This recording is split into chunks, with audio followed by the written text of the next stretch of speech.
Hello, friends, and welcome to another episode of Just Another Kill Team podcast, connecting kill team communities across the globe. If you're passionate about the tactical skirmish game that brings together strategy, lore, and creativity, you are in the right place. Don't forget to hit that like button, subscribe, and stay updated with our latest episodes. If you want to support the show, check out our Patreon. Your support means a lot to us. Follow us by using the social media links in the podcast description for all the latest news, and be sure to leave a review to let us know what you think. All right, you guys, I want to take a quick moment to let you all know about Crossfire Games that is sponsoring this episode, a couple additional episodes as well. Crossfire Games makes some super cool tokens, token holders, measuring tools, all sorts of awesome goodies. They're super, super cool, really like high-quality 3D printed stuff. You can grab it from the Etsy link in the show notes and use the coupon code JUSTANOTHERKILLTEAM, all one word, all uppercase, at checkout to get a little discount and to help us out. Cool. You know, it's been a little bit since the meta's been shaken up by the data slate, and we've got Command Point's Shane out here to talk about a team that's near and dear to both of our hearts since, you know, throughout the last couple years of Kill Team content, me and Shane have talked about Kroot a million times. But Shane, you're feeling pretty hot on them right now, huh? Going into a Adepticon? Yeah, I love them. They're like where I've always wanted them after like 2 years now. Of just being like not the best. Like release Kroot were so bad. They're so bad.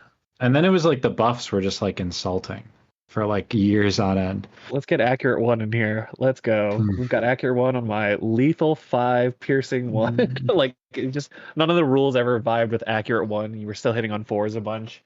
Your melee was like okay. I mean, there was a period of time when Kroot were pretty good against like the Horde meta just because they could missile in 2 Kroot Hounds with GA2, but those days are gone.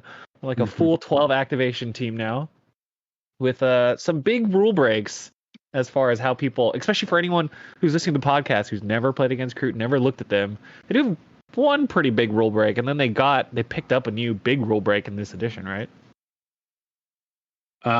Yes. So I mean, between Poach and the new Fights First. Yeah. So Poach is pretty much the way it was, but now that they're 12 activations all the time, it's a little better. And I think with only 3 objectives, it feels a lot more impressive. And it's really letting me lean into a part of the game that I haven't yet up until this point, this edition.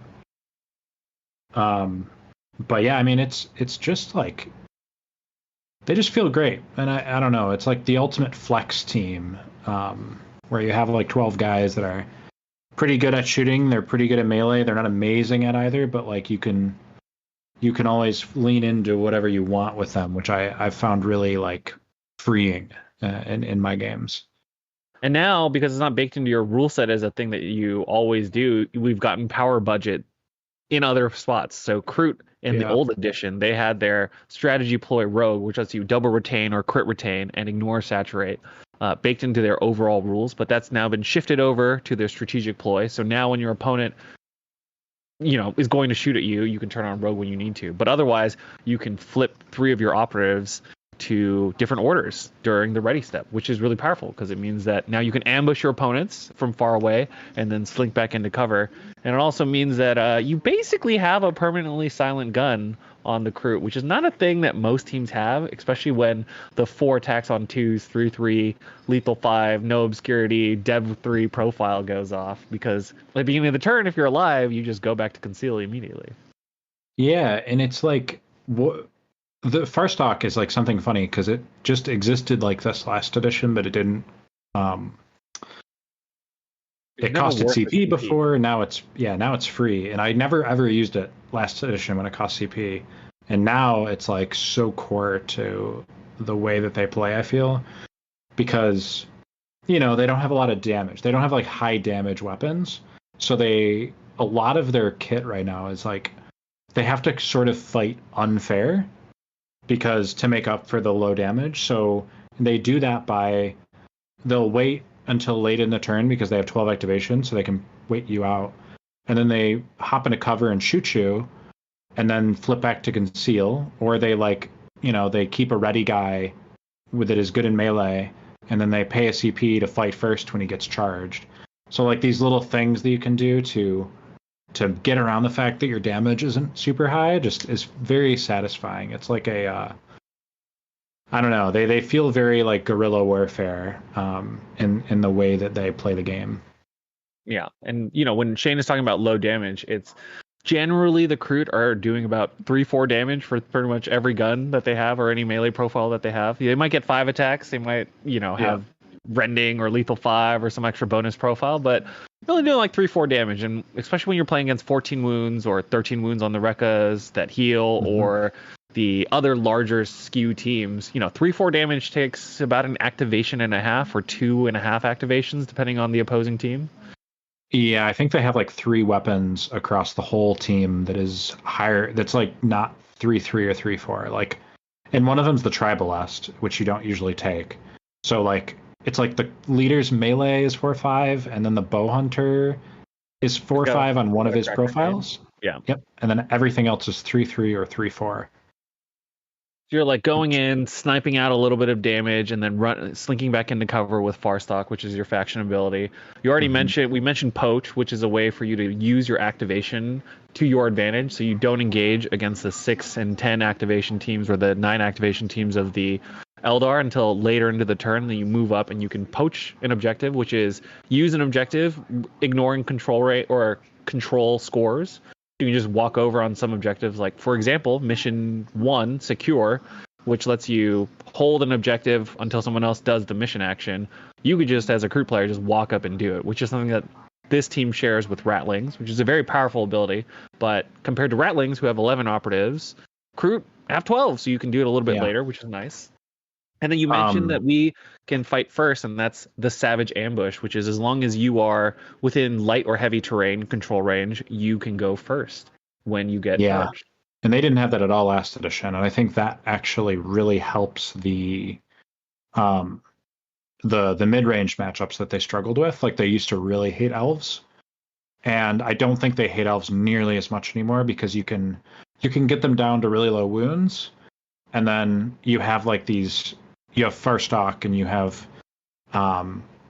Fight First, and like it doesn't feel nearly as bad with all that stuff. And at the end of the day, you're still a 12 activation team. So like if something charges you and fights you and you just decide to fight first, even if you don't kill them and you end up parrying out, or both of you end up on like a few wounds remaining, that's like a win for you, because you have 12 guys. And you always have like a 1 AP fallback too, so you can survive a combat and fall back and shoot them. So there's just like a lot of ways they can dictate tempo a little bit, and just like, taking shots that are so non-reciprocal with Farstalk, and making charges crazy non-reciprocal because of Bound. They just have ways to like dictate like almost every engagement that can happen. And it's a pretty good. It feels pretty strong, honestly. I really like it. Yeah, it's interesting how the context of a team can change with the new edition, and the changeover from 6 objectives and down to 3. And also, the TAC ops have changed, and Kroot maintain pretty good TAC op selection choices, which is not a thing that every team really made it through, because anyone with infiltration, pour one out for the homies. But because you have recon allows us, the ability to do a lot of different things. And Bound, because of the way it's worded, lets you play around with the best tack up in the game at the moment. Plant beacons, I assume. Yeah, so I have a lot of thoughts on how Kroot scores and how it like makes them win. So like they have recon, which is obviously really important right now. I typically, my philosophy with TAC ops is to just, against mid-range teams, I'll plant beacons, and against hordes and elites, I'll confirm kill. And that's been pretty effective for me so far. A lot of the time, like, you're getting your kills late in the turn anyway, so with confirm kill, I'm not too worried about like them running over to contest the confirm kill points. And even if they do, like, they're running into a spot where you just killed a guy, so you're probably already threatening that spot with other guys. And then against mid-range, where confirm kill gets like really inefficient, then I like to plant beacons, which usually means I'm only taking one dog. I don't like to plant beacons with more than one dog. I just like having at least 11 guys that can run around and do it. But they're pretty good at planting beacons, which is usually a sign for a good team. But I think my favorite thing really about them is how good they are at crit op. And I think they're probably the best crit op team in the game by some margin. I think Ratlings are also very good, but clearly worse at it than Kroot are. Like, much worse, actually. Just because they usually take 3 ogres who suck at tapping points, and they have less activation, so Larcenous usually ends up being not as good as Poach. But the thing about crit op that I think people don't talk about a lot is that it is, unlike kill op and unlike tac op, crit op is asymmetrical in how it scores. So if you're getting 6 points on crit op in most missions, your opponent probably can't possibly be getting more than 3. Whereas with beacons, you can plant 6 beacons, and your opponent can plant 6 beacons, and you might not, against a good player who also has recon, you might not actually be getting. You're just keeping up. You're not really creating an advantage. Whereas dominating crit op means that you're always ahead. You're a leg up. And then all that matters is going even on kill op. And I think if you break the game down that way, it becomes a little bit more manageable. Like, I'm going to plant my 5 or 6 beacons. I'm going to get 6 on crit op, which gives me a 3-point lead right there. And as long as I don't get bodied on kill op, which in my experience, Kroot is actually not. That's like a myth about Kroot. This edition is that they're bad at kill op. I think they're totally fine at it. You have so many activations and so many ways to kill things. Like, sometimes when you're playing like a Deathcore or something, and they kill your Melta and your Plasma, you're like, how do I kill stuff now? Kroot, you have so much redundancy. Like, everybody's at least 4 attacks on 3s, 3-4 melee. And outside of the guys that have no shooting, your shooting is probably 4 attacks on 3s, 3-3, 3-4. It's like, and you have a ton of rules baked in for reliability. So you should be keeping up on kill op. And if you're playing crit op right, you should be going 6-3 against like almost any team, just about. And you plant your beacons and you're getting 5 or 6, and then it's like, I don't know how. I think you can win most games like just looking at it like the that. Raw math of existing. Yeah. Yeah, it kind of reminds me of the early discussions around when Mandrake started metastasizing as a problem team of, if I'm going to play surveillance, I know that I can always just, like, you can force your opponent to work around you while you just have a 9-point bucket they can't interact with. Because you're always just going to take pictures in the background. So you just play coy around the crit op and you play around the kill op and just, like, keep people even, because you have one part of the game that you've kind of, like, locked away. So that sounds very similar. And all the missions do have some way for Poach to interact with you at this point? Not all. Well, I mean, technically all of them you can poach, I think, but for some of them it doesn't. Yeah, some of it's better than others. Poach all the time. I was actually going to say, what's like, how many of them are you like just undeniably really good at? Is there only like 1 or 2 that's kind of tough, or are all of the missions like, I don't think have an angle? I don't think any of them are tough, but there are some that are better than others. Like Secure is like, no team is better at Secure than Kroot. Extraction, no team. I mean, Kroot will get 6 on Extraction every game if you play right, and there is, I think, almost nothing your opponent can do about it. And that's a cool one too, because nobody gets 6 points on Extraction, and I think Kroot can get it like every game. You kind of like dictate the tempo on it too. Between Bound and Poach, you can force your opponent's defended objective to instantly get taken, and then suddenly your opponent is now playing on the back foot the whole game. So you like run up, touch the middle one immediately, and now your opponent is damned if you do, damned if you don't. Because if they don't take that 2 points, you're gonna poach it, and then your backline one becomes 3 points. So it can be real murder on how Poach interacts with things where your opponent is trying to defend them, because they really can't between Bound and Poach, right? Yeah, they just can't. They literally can't. I don't want to tell people how to like play against it. There are some things. Yeah. But maybe after Adepticon, I'll share that a little more freely. But lines, stuns, make a billion wall, make the great wall between you and your opponent, maybe. Intel is another good one for them because of pickup. I mean, you can have a dog just come from like downtown and pick up their intel with poach, and then the funny thing about picking something up is once you pick it up, it's just going to be yours forever. Like, because the way that it interacts with, if you're holding an objective and they kill you, you get to decide where you place it. So you just put it farther away from them, and then somebody else comes and gets it. So intel's really great. Loot's obviously good. It's a little bit worse than secure because you're probably poaching early in the turn instead of waiting till the end. So there is theoretically something they can do about it. Yeah. But if you're setting up your comms buffs and you're holding your trophy, then there's kind of no counterplay to some of the crit op shenanigans. And I think a point on crit op, I guess my overarching theory on this is that 1 point on crit op it's more valuable than 1 point on tac op.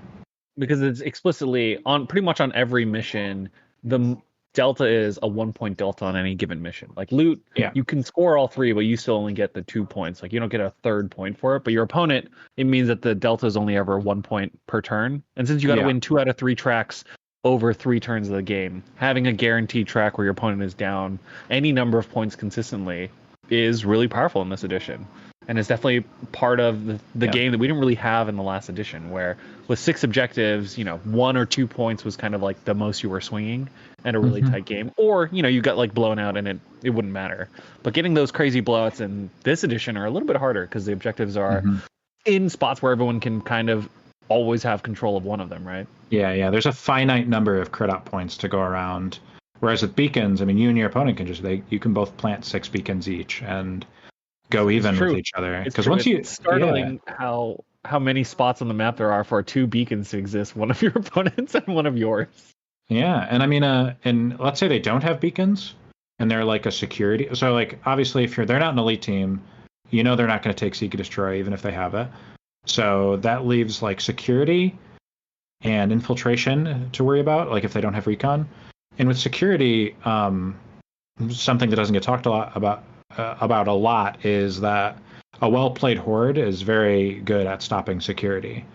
As long as you have the plan in your head to break, take ground, and contain ahead of time, which is like, one of the most important things in this edition, because keeping your opponent to 3 points on the tac op when you're out activating them is very helpful, right? Yeah, and I'm sure you've gotten a lot of use out of this with 12 operatives. Yeah, with the 8-inch moving dogs too. Like if I'm playing against Plague Marines, I can just look at the board and figure out if they're going to be playing contain pretty quickly. Like they might throw a loop and go storm objectives, but they're just going to get wrecked if they play storm objectives against someone with a lot of experience playing a 12 activation team. If they're trying to storm your objectives, I think you're making them pay for it pretty hard. So all right, they'll go contain. So I'm just going to have one guy ready to just jet in last activation. And like some crit ops are obviously very like they are encouraging you to get to that side of the board anyway. Like sabotage. What do you do against Kroot with sabotage? You got to set up the wall ahead of time. Yeah, get a razor wire or something. Like they'll just jump over it anyway. But heavy barricade, set a couple operatives in between you and the Kroot so that you can charge block them maybe. Yeah. And it gets tough because if you're razor wiring your back objective, there's only so much room to put a barricade. That also means you're using half your equipment options on razor wires and barricades. So, yeah, I don't know. And then if you just bound over it anyways, it doesn't even matter. Yeah, exactly. I mean, the barbed wire helps against bound at least, because you do get tax on the way over regardless. You get the 1-inch tax instead of 3 inches. Yeah. Yeah. But, Kroot have a pretty interesting spread of equipment as far as this edition goes. And because you're forced to take at least one warrior, you also get to do some extra fun stuff with it, right? Have you found a lot of uses for Kroot specific equipment? Or have you been shaping the battlefield with the equipment choices to force your opponent to get hit at, certain spots? Yeah, I mean, unless my opponent ignores piercing, then I'm going to take piercing around. Toxin shot is pretty much every game. Even if they ignore APL modifiers, like some teams do, you still like the lethal 5. Lethal 5 and stun is just generally helpful to pressure opponents' activations. Yep. Trophies and auto take. Meat, I almost never take it. I think there's some instances where you can. Like some teams have like cross map seek, and I think it's nice to. I think Felgor, one of the Farstalker's old nemesises, now have gotten their hot rule upgraded to 1/3 seek. Yeah. So that Hand of the Archon bird.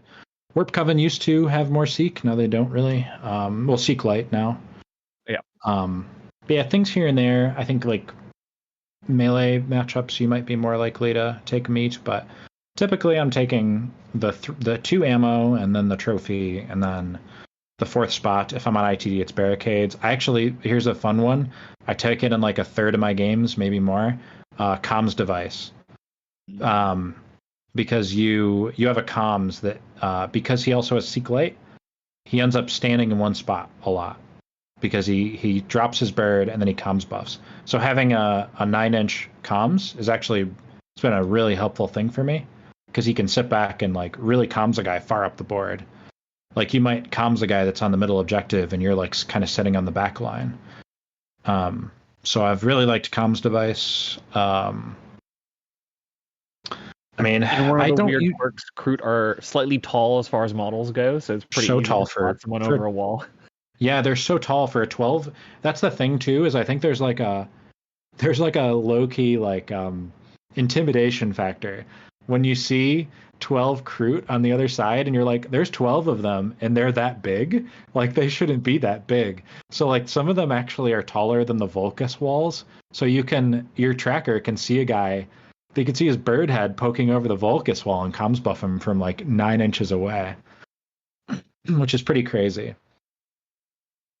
Yeah, I mean the models are also some of my favorite models that they've done, not just as a greater good stand, but also like the Kroot are a very cool faction within the Warhammer 40k lore anyways, and the models that they put for the Farstalkers are great. They got lots of personality. The Pistolier, still one of the cooler models in the game.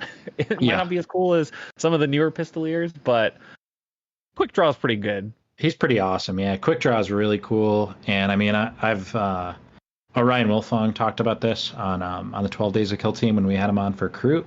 But the combination of the Pistolier, say you throw him onto the middle objective against a team that can't fight twice, and you so on a lot of the boards, the middle objective might be like between 2 like Vulcus strongholds, and if you put your dog inside the Vulcus stronghold against a door 3 inches away, because it doesn't require visibility, and then you use Farstalk to flip the dog to engage after turn 1, then you can't go up and shoot the Pistolier because he'll flip to engage and quick draw and shoot you first. And you can't charge and fight the Pistolier because if you charge him, the dog comes out and then forces you to fight the dog. And then you fight the dog, and if the dog doesn't decide to fight first, and maybe if you're 8 wounds, he'll just kill you because he's 5 attacks on 3s, 3/4 rending, maybe balanced, and then let's say he survives the dog, then the Pistolier can just pay 1 CP to fall back for 1 and shoot him. So it's like you actually just can't do anything about the Pistolier if you can't fight twice. It's really funny. Yeah, just glancing over at the map pack really quick to spot one of these. I think map 6 is a pretty solid one. You've got the middle objective is close to the stronghold, so you drop the Pistolier hiding behind the H barricade on your side's objective marker, and you just leave the dog on conceal. And honestly, hearing all of this is great because the dogs were underutilized and were only maybe triggerable on In the Dark in the last edition. But now that In the Dark is so big and open, it's kind of harder for you to do it. But it's cool to see that on Vulcus there's some nice spots to do it on, which is cool. Yeah, and the nice thing on Into the Dark too is you might not have to put the dog on engage at all if you put him within 2 of a door. Because if your opponent goes to hatchway fight you, technically the dog within 2 inches of the door is a valid target. So you can still force them to fight the dog, to hatchway fight the dog anyway. So that's kind of a cool little tech right there. In general, I mean, as long as the dog is also hatchway fightable, that does work. That's cute. So that's cool. I think in general, you talked about the equipment, but the ammo is so nice now. Like the fact that it works on the shotguns, because That's if you're true. taking, Yeah, that was one of the big minuses before. You had to take the Kroot rifles, and Kroot rifles being 4 attacks on 4s were just horrifically unreliable. But now that you can take a scattergun, 4 dice on 3s, 3/3, but lethal 5 stun or piercing 1 at least means that you can almost always get something done. And because your warrior gets a free equipment, you can just always rely on, oh, my random dork, he's gonna have lethal 5 and stun. He's gonna go up with his scattergun and just get a dude real quick. It's really rare that you're firing without any keywords. And I mean, it like almost never happens. The only time it's happening ever is like if you're shooting. I mean, I can't even think of a situation. I was going to say on turn 1, but if like end of turn, but then end of turn you have the ammo. So like, it's just like, next thing like you're shooting with a scatter gun, like a 3/3 shotgun. Next thing you know, you have balanced and lethal 5 and severe and stun, and like you might even get ceaseless too because of the victory shriek or call to kill. And like that's such a fun mini game too, is if you can get your snowball started with call to kill, then you can like very quickly end up with like balanced on like half your team, and then they have less guys on the board, so you're more likely to be attacking the call to kill anyway. So like you can hit a point where it's just you just have balanced like anytime you shoot, which with prey means you have ceaseless anytime you shoot. It's pretty nice. Just so anyone who doesn't know the team understands what Shane is going on about here, because Farstalkers are maybe not the most popular team in the meta right now. No, they're not. They've historically had very bad matchups against the 10 wide 10 wound teams with melee skews like the Felgor, but the Kroot Killbroker has the call to kill mechanic, which is a strategic game that you pick someone and everyone tries to kill them, which is like their mercenary target kind of vibe. In the old edition, you got accurate 1. And then they upgraded it to piercing crits 1, and then we've circled all the way back around to now you start with balanced. And when you get a kill, now you also pass balance out to someone else within 6 inches of the kill broker. So there's the ability for you to just kind of like balanced around, and then one of your ploys lets you upgrade balance to ceaseless and severe. So depending on how the turn goes and like the pacing of the game, by turn 3, mid turn 3, end of turn 4, you might actually have all of your best operatives firing with ceaseless, severe, and whatever rules are currently on the gun, and your dork warrior with a scattergun, who is 4 dice on 3s, 3/3, now has both lethal 5, stun, severe, and ceaseless, so he's just casually putting down 6 damage in a stun marker.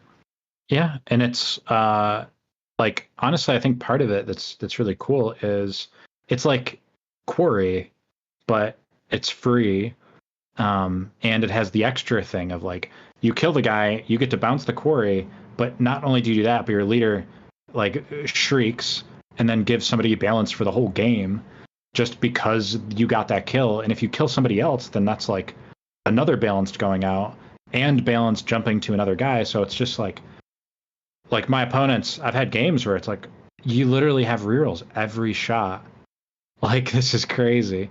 I guess all of this discussion on how cool it is balanced out by, we talked about at the beginning of this podcast that it still takes 2 activations to get a kill even with all the rules. So the first one, even with balance, you're like, oh, I've done 6 or 9 damage to a 14 wound marine. You're like, you still got to send someone else to go clean it up, and that marine could still kill you in the meantime. But it does sound, this sounds very enticing. I'm not gonna lie. Yeah, and I mean, if you use your activation differential to like, you can make it so that it might take 2 chances, like 2 guys to kill somebody, but you might be doing it in a way where you're not getting punished back, and there's no like counter shot. So like at that point, it doesn't really matter that it took 2 guys to kill him because it's not even like you're trading. It's a very satisfying mini game, I would say, to play, but it snowballs pretty hard. It's cool. I do have to ask, Jason, as the resident 5 chainsword wielder of the podcast, how does it sound? I mean, it is super scary for Phobos because I played that, and it is. I mean, they just straight up are killy enough to just mulch Phobos. It's crazy. And then like it's just like absolute murder. I mean, with Angels of Death, I feel like I could get away a little more with just like the whole like full sprint to the midline, pop smoke a couple places, stand just behind obscuring, get shot a little bit, and then go for double kills. I don't know. I mean, like, but every time I've like had a opinion about a faction, and with you playing it, I think it's totally different. So I mean, I don't know how I would do that, but Turbo Violence would be the first thing I would try. And in the meantime, here's a quick little spiel about Crossfire again. We will also have ad-free versions of the podcast available on Patreon. Jason, how are you liking your Crossfire Games token set? The Crossfire Games token set is absolutely amazing. I have a little kill team backpack that I put my kill team in, put all my tokens in, and now instead of having a bunch of little sandwich bags and a tin that I put my tokens in, I have it all in this nice little box with the scorecard and everything. So like when I unpack for a game, there's just the kill team and then this box, and it just feels so much more like mobile and organized. And like the quality of the tokens is really, really good. The like vibrancy of the colors is amazing. Super convenient to have all of the universal equipment in there as well. I am extremely impressed by it and very, very glad to have it.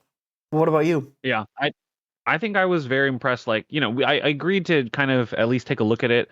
Having seen them at Worlds, I knew that the print quality was pretty good. But I think in person, the 3D printing, there's a lot of different kinds of 3D printing at this point, and I think FDM printing has come a long way. And the token set is quite nice, and it's nicer than the actual GW set, mostly because I can still see the tokens when they're off, just because they're black and not blue, dark blue that blends in with the board. So I appreciate that part.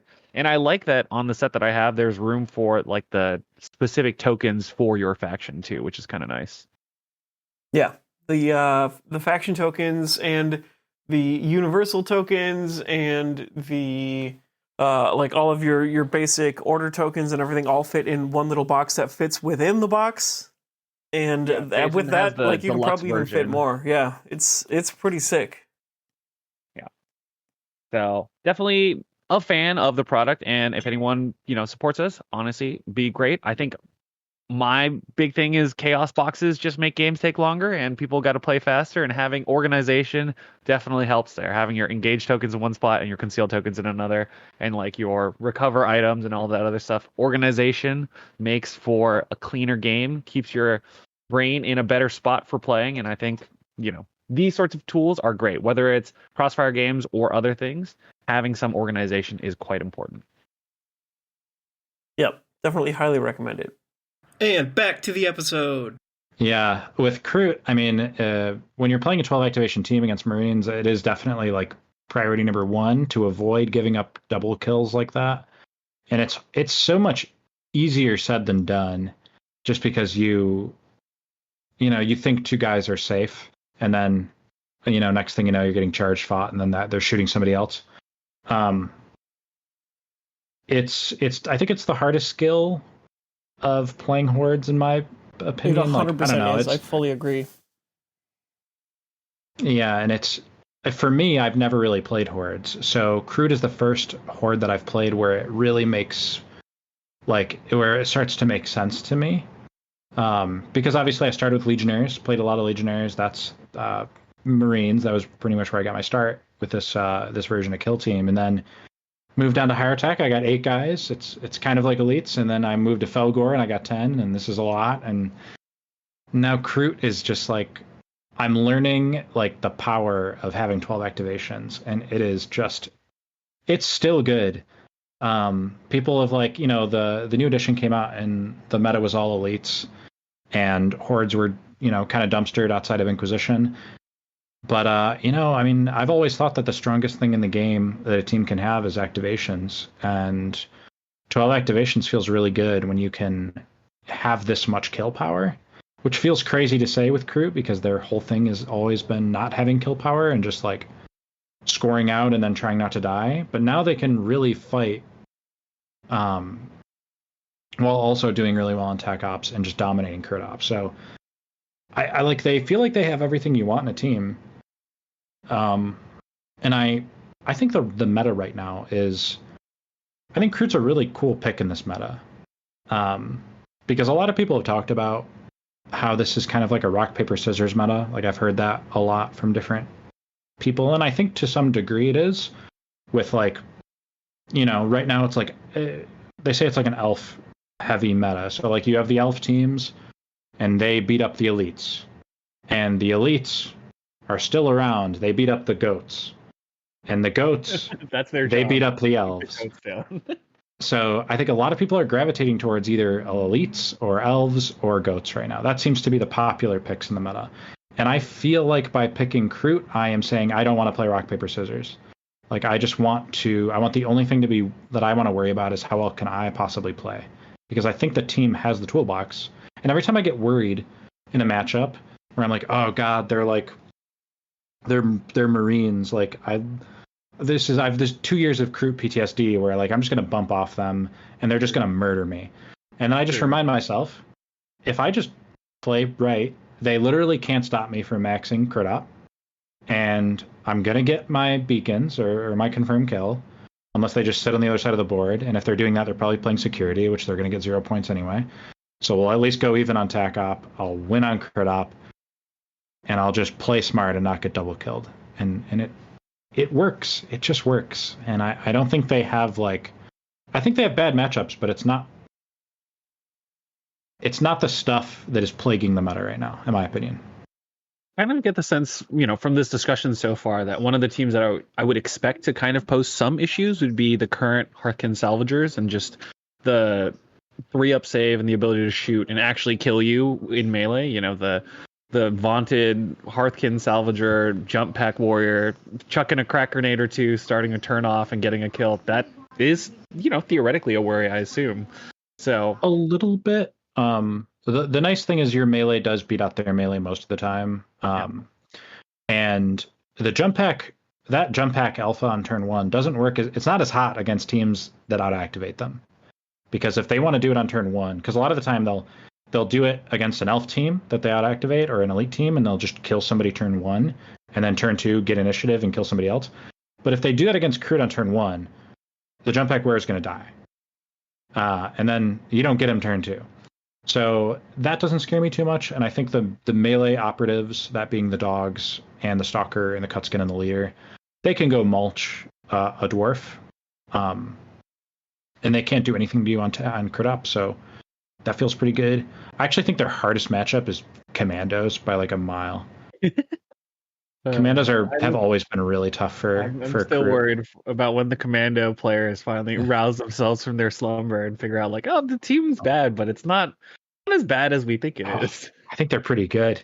I don't want anybody to realize that I think they're good. To be fair, the Commandos are also, just like the Felgor that are currently being kept down by the crop of Space Marines, still have some issues against the 14 wound dudes with 4 or 5 chainswords that squish them. So that is For sure. The eternal balance right now, is all the Astartes players holding up the wall against the Felgor and the Commandos. Yeah. But yeah, I mean, I think that the days of Kroot getting bullied by elves are gone. I think that between Fight First and Toxin Shot being everywhere, and Toxin Shot is so good. I mean, a lot of people look at it like a stun, but it's so much better than a stun. Stun that does damage. It's a stun that does damage, and I think some people look at it and they're like, oh yeah, I'll just shoot. I don't care if I do damage. As long as I get that stun, that -1 APL is the thing that matters. But if you shoot an elf with that, and they take 6 damage and they're 1 APL, they might as well be dead.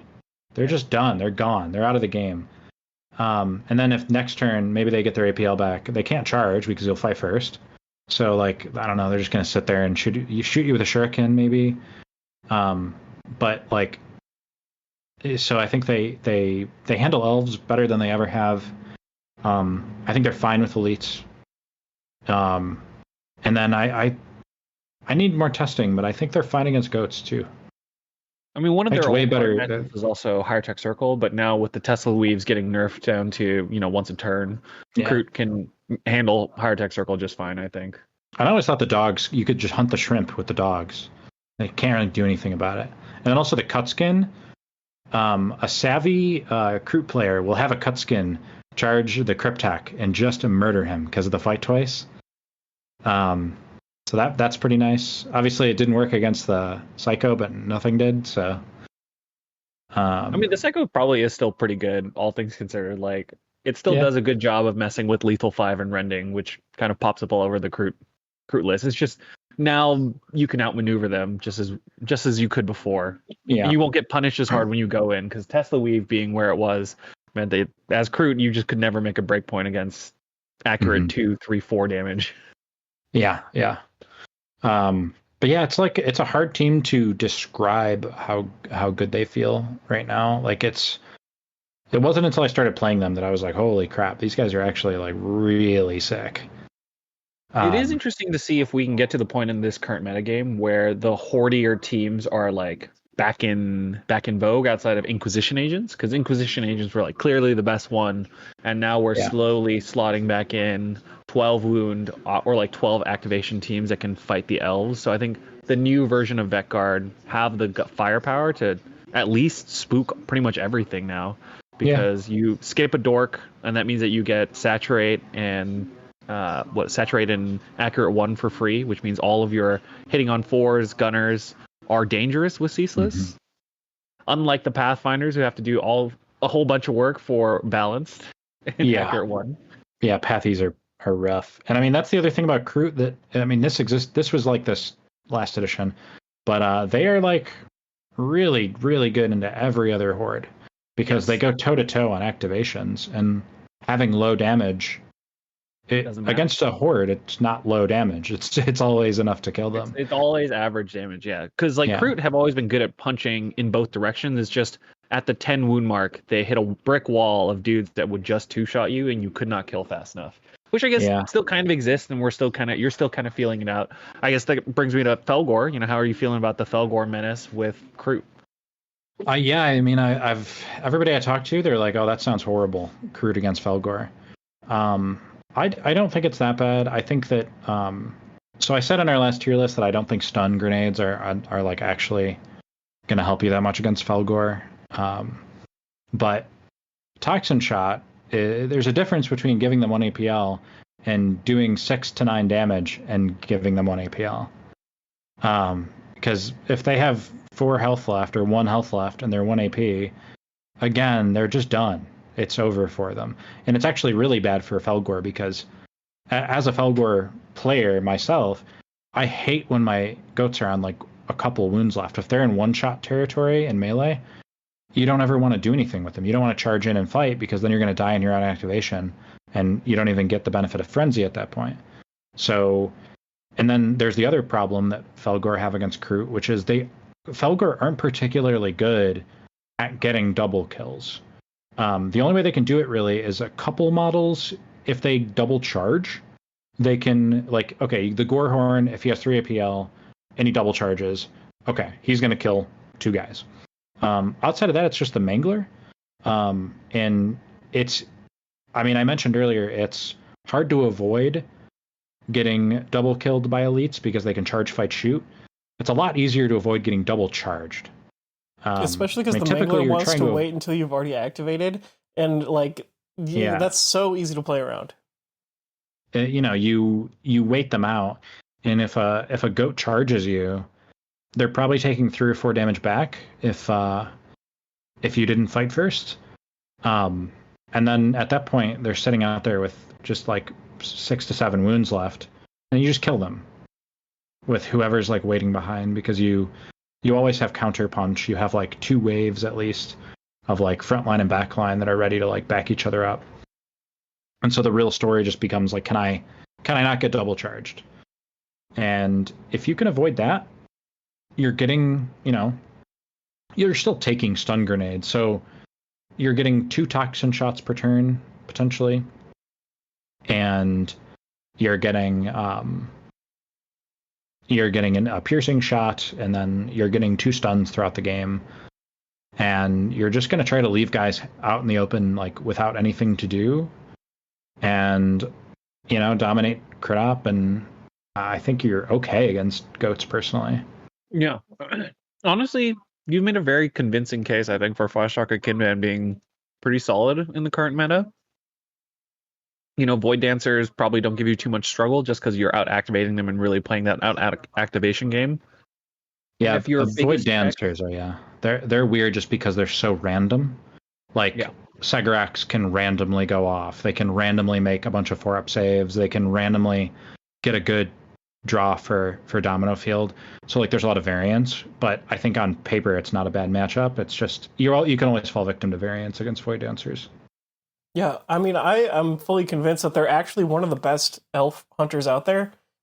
Just because, like, you can out-activating people is huge. Aggressive elites, like, it's maybe a little bit more of a toss-up, but like if elves try to do that, they just die. And if they don't do that, then you just walk all over them. So either way, it seems like elves are kind of screwed there.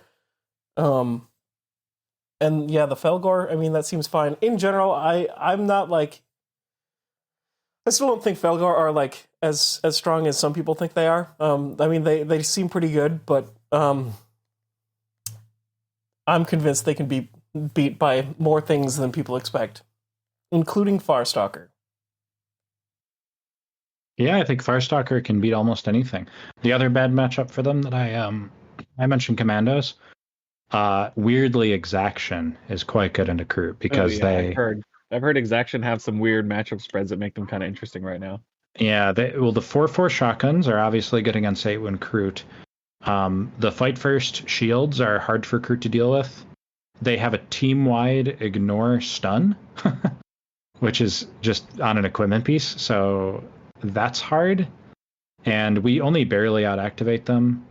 And the Aquilan token, or whatever the heck it's called, the Nuncio Aquila, can make it a little harder for you to just dump on them and on Kroot. Oh, because it messes up your action economy. For anyone who doesn't know, the Nuncio Aquila is a token that the leader can place, and it makes all your mission actions cost one more action point. And it makes it harder for you to control things, which doesn't matter for Poach and for the Ratling's Larcenous or whatever. But because it costs an extra APL, it means that you can't just move dash, use your trophy, and steal point, right? Yeah, exactly. Like I think against Exaction, you probably just have to try to play a more. It's maybe not a bad matchup. They just shut down your shenanigans. So you just have to play more of a fair game into them, which you might be favored in a fair game, but it's worth noting that they shut down your BS for the most part. And the power of the Subductor shields is that they can just walk at you and you just can't melee them. Yeah, you pretty much have to just piercing shot them and hope that's enough. But yeah, I mean, I think like Kroot into melee teams are pretty good. There's some like the Cold Blood. I think it's really slept on this edition because when you think about it, so the nice thing about him is he's just a guy with a rifle, but he's got 9 wounds instead of 8, and he's got the Felgor Death Knell thing where like he can't take crit damage if he doesn't want to. So if somebody with 4 normal damage and melee charges him, and he does the fight first, they like. As long as he rolls like average, like 2 or 3 hits, they like can't kill him. Like if let's say a guy with a power weapon and 4 attacks charges him, and he does fight first. If they get 4 hits and he gets 2, they can't kill him. He'll just parry out. And like that's kind of an insanely tanky model for a 12 operative team. And like also, I mean, I feel like you do like a round 1 instigator of like, you poach their objective or whatever is the opening like aggression thing that you do. And then you could have someone like the Cold Blood, like if they kill the one that poached the objective. Now the Cold Blood shoots back from across the map, but you have your like double retain thing going on. They shoot back. He's definitely not going to die. Like you can like double shoot him with any Space Marine and he's not going to die. And then like that Space Marine took that shot and is standing out in the open. You can hit him with the sniper. You can hit him with the crossbow. Like you can shoot back. I feel like that guy and like in general, just like the double retain, if you just like lure people into a shootout, it's going to be crazy, like way more in your favor than most people realize. And you can just like trap people into like weird shootouts. And like he's also one of the only long range dudes that hits on 3s. Yeah. So he's got another ability too that's new to this edition. He didn't have it last edition. Where if he's attacking somebody that is wounded, his weapons got lethal 5, and if he's attacking a guy that's injured, he also gets rending.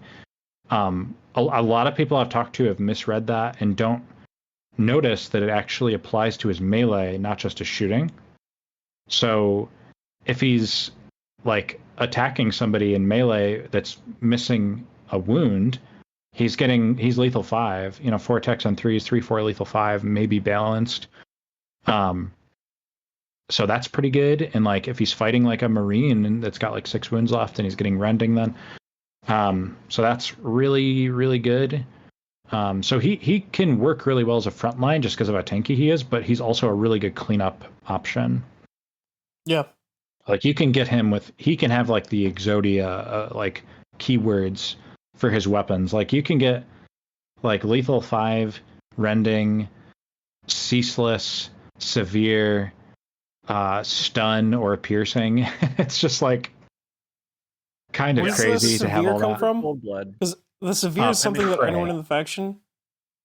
So what'd you say? Yeah, so they have a ploy called Prey, where if you haven't moved yet, so basically if you could have dashed, but you can't if you haven't repositioned or charged or fallen back yet, then your shooting attacks get balanced and severe, and if you already have balanced from Call to Kill, then you get ceaseless. Oh, so wow. Yeah, so like that's the other thing too is like with the toxin shots, if you have Prey online, which a lot of the time you do, then you're like literally guaranteeing a stun at the even if you only get 1 hit, you're gonna get the severe stun. So but just in general, you're getting a ton of crits and you're getting a ton of rerolls, and you have piercing when you need it and stun when you need it, and it's just kind of bonkers.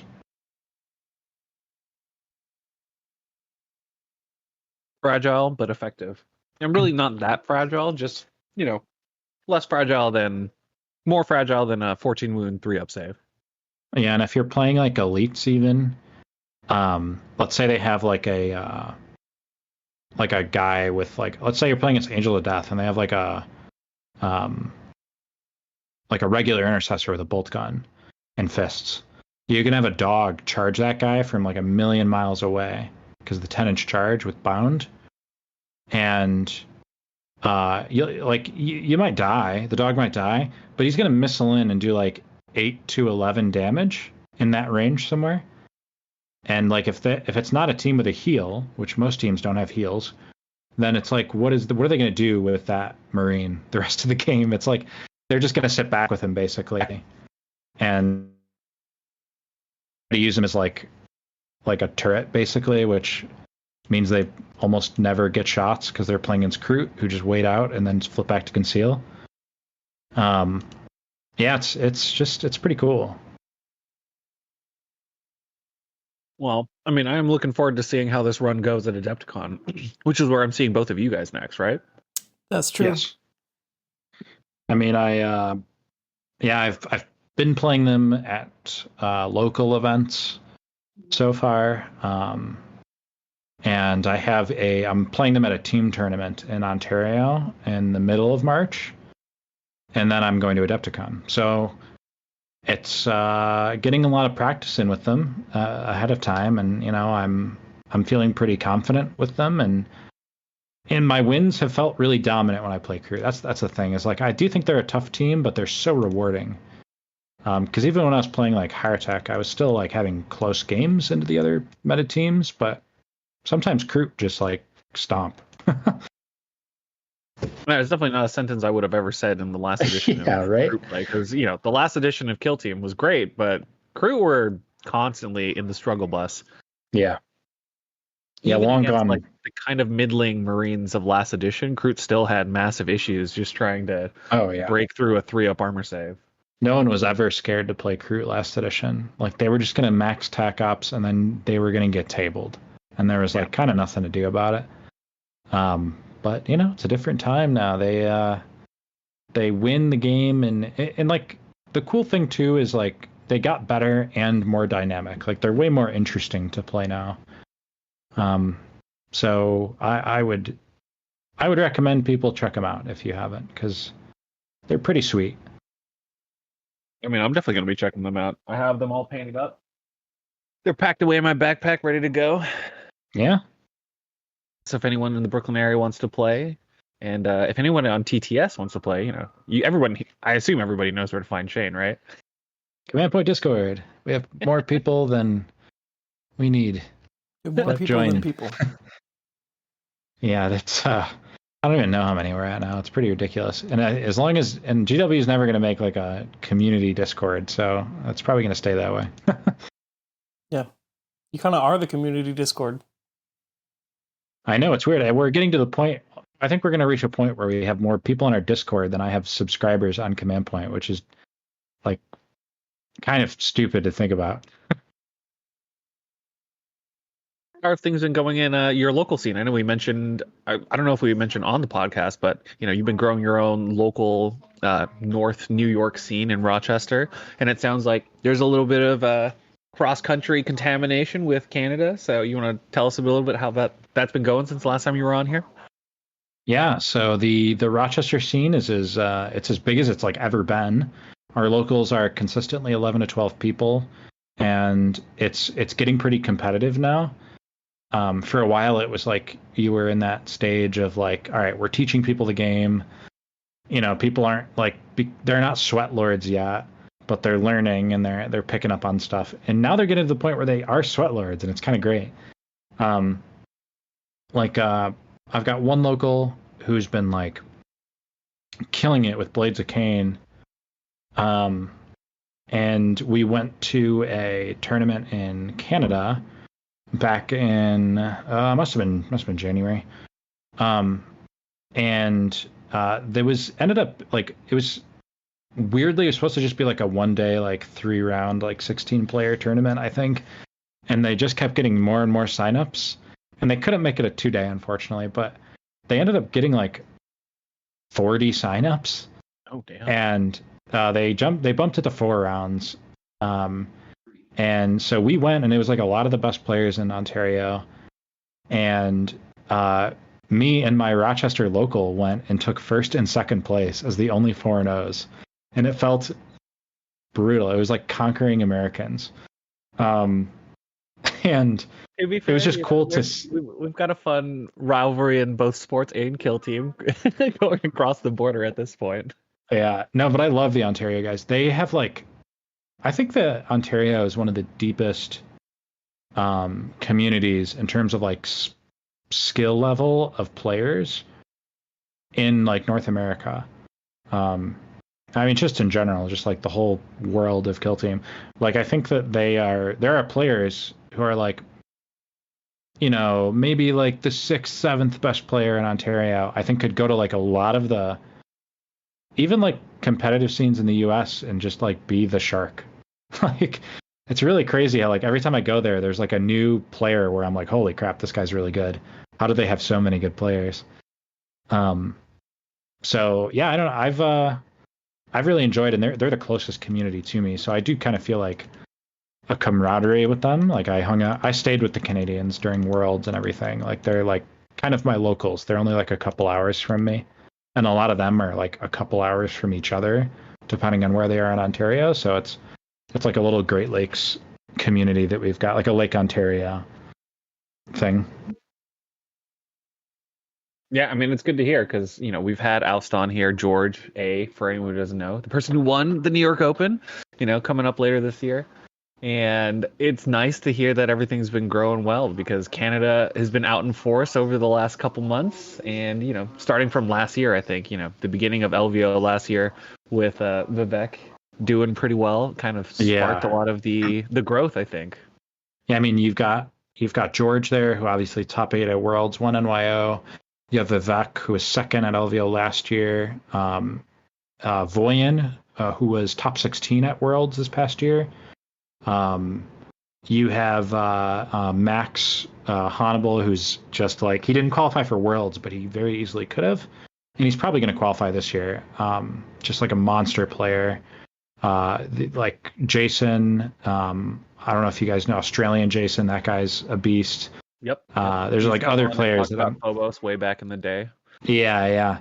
There's other players too, like Dave and then you've got the Rochester guys that are getting better every month. And the like Lake Ontario, like Great Lakes community is just a pure Shark Tank. I think it's some of the best players in the world, and they're always like practicing in like the most productive ways too. Like I hear about the way that they prep with each other, and it's like obviously they're playing on TTS, but it's like they'll play a game on TTS and like stream it for each other to watch, and like there'll be an interesting point in the game on like turn 2, and they'll save it and like go back with each other like later on, and like different players will like play from that position, and I'm like, holy crap, these guys like they prep so seriously, and I think they're just going to keep doing better and better. Like they had a real splash at Worlds this year with like 3 players. They did great at Worlds this year. Yeah, they had like 3 players in the top 20, which is pretty crazy. But I don't know, watching them for the past year, I wasn't super surprised. They've gotten quite good. Quite good, quite fast. And maybe we should go into some better ways to go into deep diving on practice, because it sounds like they're doing everything right, because it's not about practice makes perfect, it's about perfect practice makes perfect. Yeah, like they don't play to win in their practice games. Like everybody has that problem, where I think I have that problem, and I know like a lot of people I play with have that problem, where like you play a practice game and you're still trying to win. They don't play to win. They play to find the best like plays from both sides, and like the best answers to like the best plays. And if you push yourself hard enough in that direction, you're going to become a very good player. Yeah, I do think that playing leagues with the intent of winning definitely is not as useful if you want to actually get better at the fundamentals, because it's always about the wins and the losses. You're not seeing the paths you didn't take. But that seems like a good topic for another time, so maybe we should leave it there. What do you think, Jason? Oh man, we could do a whole episode about just like prepping for tournaments, and I bet that'd be super fun. Yeah, I would listen to that. That's a good topic for sure. I guess we'll see about after Adepticon, right, Shane? Yeah, we'll see. I'm hoping to do the Kroot proud. I'm hoping you do Kroot proud too. Thanks for coming on, Shane. Always a pleasure. Thanks for having me. Always fun. And as usual, thank you listeners for listening until the end.